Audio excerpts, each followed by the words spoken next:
All right, welcome back to Concepts in Training. So I want to dive into the concept of warming up for the squat. So when we actually look at the demands of the squat, whether it's a goblet squat, barbell squat, air squat, front, back, safety bar, right? There are a couple of different things you're going to see that are common principles here.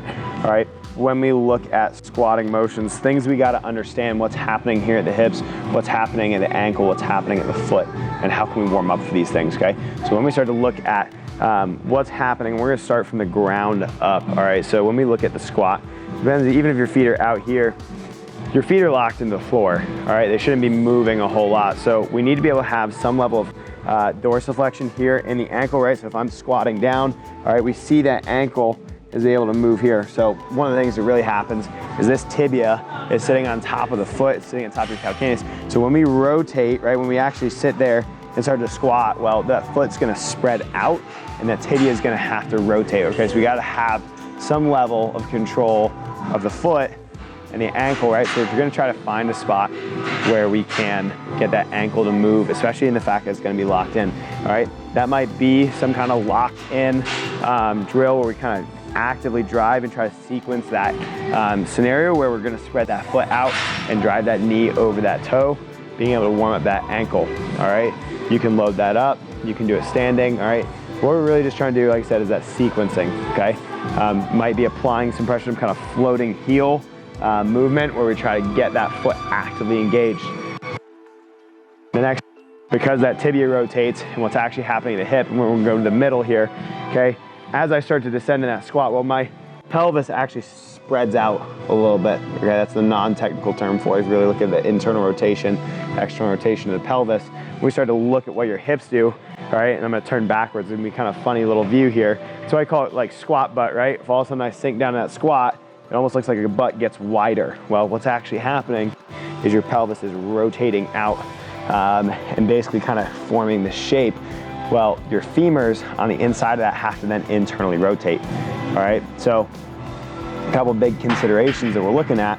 If I start to then move into that squat, well, my hips are gonna rotate out, which means my femurs have to then also rotate inward, right? If this is my pelvis, my femurs gotta rotate inward to be able to create space for me to sink down into that position, okay? So I've got some rotation, we can kind of see it here in that position, that femur's rotating in, all right? That tibia is rotating in, that pelvis is rotating, I guess, externally if we really look at it, all right? So we're starting to get into that position. So now we gotta look at the rib cage and its relationship to the hips and the pelvis. Because if I sit in that squat nice and tight, well, I wanna be able to keep my pelvis and my ribs all locked up, all right?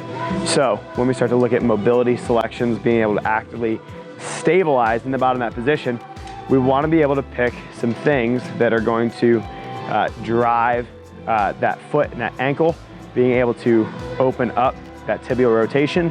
Then we're gonna look at trying to be able to open up the rotation of the femur at the pelvis. And then we're gonna try to look at stabilizing that pelvis, right? So that might look like opening up the rotation of the femur, might look a little bit more like some of those hip boxes, and then driving the stability might look more like an airplane, being able to open up, and then being able to just control that bracing, being able to stack that rib cage and keep it in line with the pelvis, right? Because no matter what that movement is, as I start to move into some of those different moments, as those femurs, the tibias, everything starts to rotate, all right, especially in the lower body, as I descend in that squat, we wanna be able to keep that pelvis and that rib cage locked into position to be able to descend and control that movement, all right?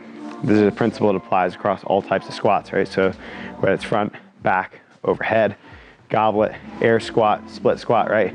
We're realistically looking at controlling that correspondence, ankle, knee, and hip, all right? And then hip and rib cage, trying to correspond all that. So what we wanna be able to look at, be able to sit there and open up the foot by sequencing that foot and that ankle, that rotation, and then being able to stabilize and control that rotation at the femur to be able to maximize that squat, all right?